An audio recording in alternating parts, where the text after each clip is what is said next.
Hello, EduMagicians. Welcome to the EduMagic podcast with your host, Dr. Sam Fecich.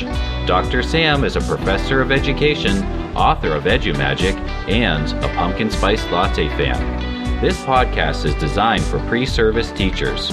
Remember, friends, teaching doesn't begin at graduation, but during that first class at 8 a.m. Let's get this party started. This podcast is a proud member of the Teach Better Podcast Network. Better today, better tomorrow, and the podcast to get you there.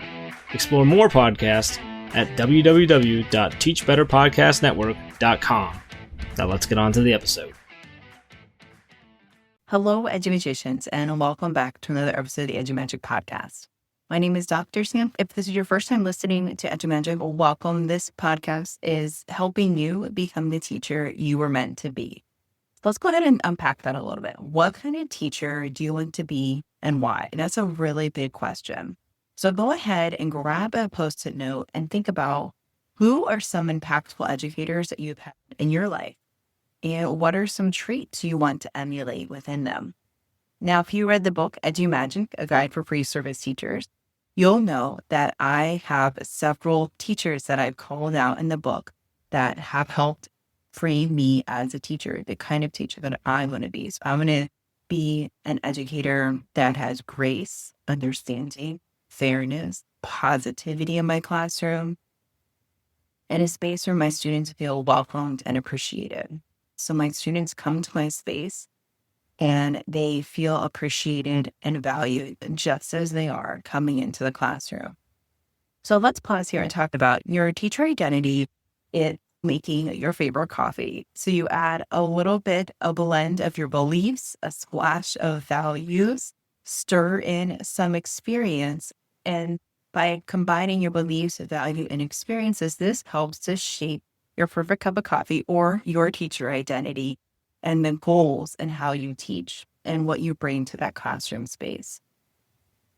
Over time, your teacher identity starts to develop through the coursework, your readings, your learning experiences, your field work, your block classes, and the classes that you have with actual students, your mentors, your advisors, your professors, and your outside of class experiences. So your teacher identity starts to evolve over time. It's not something that's going to be automatic, something that you come to college, okay, got my teacher identity. No, but you can start to shape this through your beliefs, your values, and really reflecting upon that.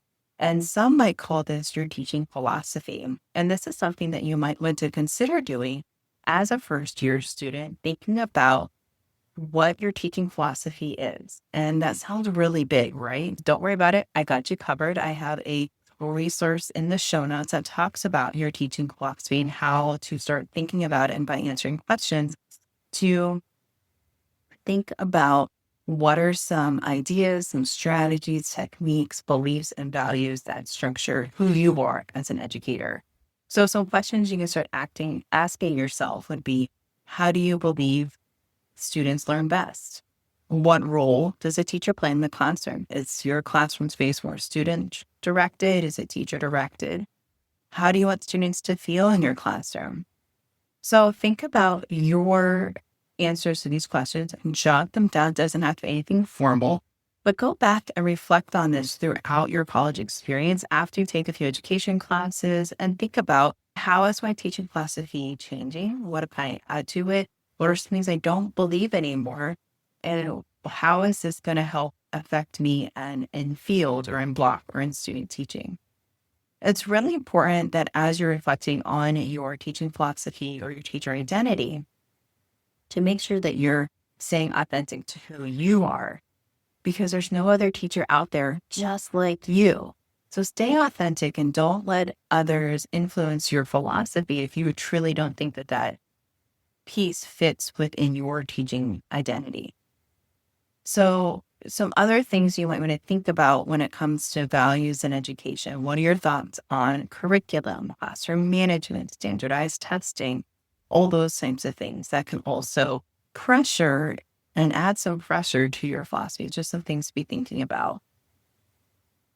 As a new teacher, it's really important to continue to reflect and journal to show that growth, that self-awareness, your growth professionally and personally. So I encourage you to think about whether it's daily or weekly, some of these prompts. And maybe you pick one, maybe you pick two, or maybe you pick all three.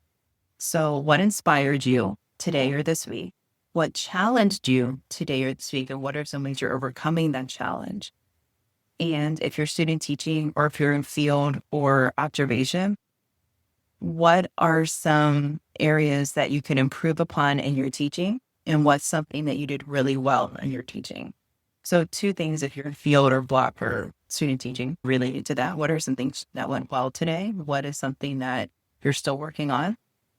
But overall, some prompts to think about, to reflect and journal what inspired you and what challenged you and how are you overcoming that? Friends, I want to thank you so much for listening in on this really quick episode of the EduMagic podcast. It's really important to keep building your teacher identity, whether you're just starting an educational journey or if you're already knee-deep going through that coursework. Really think about the teacher and who you want to become. Today, we talked about what kind of teacher you wanted to be and why. And I know that sounds really big, but we unpacked it together through identifying our teacher identity.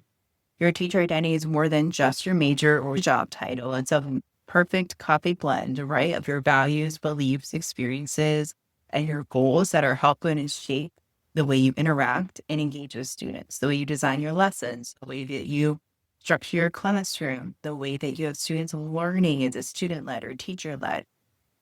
These are all areas that are going to be affected by your teacher identity. And remember, your teacher identity is something that continues to grow just as you grow throughout your coursework. We also discussed developing our teaching philosophy and starting to build that teaching identity through writing a teaching philosophy and jotting down a few ideas, thinking about short statements that really answer some of these questions.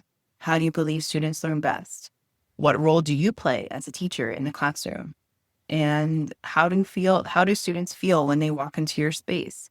Remember, your philosophy is something that gets revisited as you grow, and writing it as a first-year student, reflect upon it each semester and think about, okay, I took this one course. I want to add in educational technology into my teaching philosophy, or I want to add in collaborative learning spaces, or I want to add in creativity. And these are all things that you can add into your teaching philosophy and continue to grow in that space. It's important, though, as you continue to move throughout your program, that your teaching philosophy might change or edit, or you might find, oh, well, I don't think this works with me anymore. And that's okay. And be thinking about how you're getting pulled into different directions. And you might be facing pressures to add in content into your teaching philosophy. But if you feel these are not true to my values, you don't have to put them in there. You want things that keep you grounded, things that you value in your teaching philosophy. And it's important to reflect regularly, find a mentor to help support you, and you can also seek professional development to help you out in that area.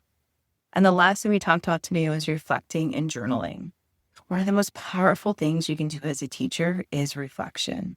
And journaling is a fantastic way to do that, whether it's in a notebook or on an app or voice memos, you can do it through there. Just remember to find a space to think, process, and reflect on what you learned. So it could be something you do daily or weekly, what inspired you, what challenged you, and how are you growing through that. And revisit that. So your challenge this week, my friends, is to start your teacher identity journal. Write down your teaching philosophy, reflect on what matters to you, and remember, your teacher identity is something that continues to build and shape over time. You can check out the show notes for a free teacher identity journal prompt. All right, friends, thank you so much for tuning in. And remember, the kind of teacher you become starts with the choices you make today. You have the EduMagic within you.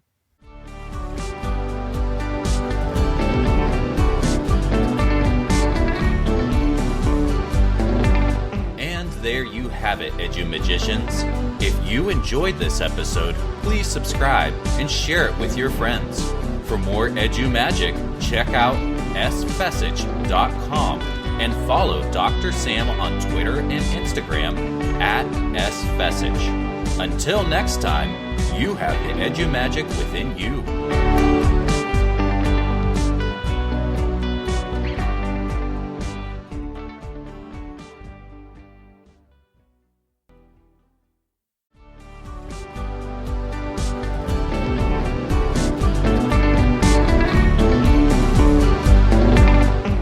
There you have it, EduMagicians. If you enjoyed this episode, please subscribe and share it with your friends. For more EduMagic, check out sfecich.com and follow Dr. Sam on Twitter and Instagram @sfecich. Until next time, you have the EduMagic within you.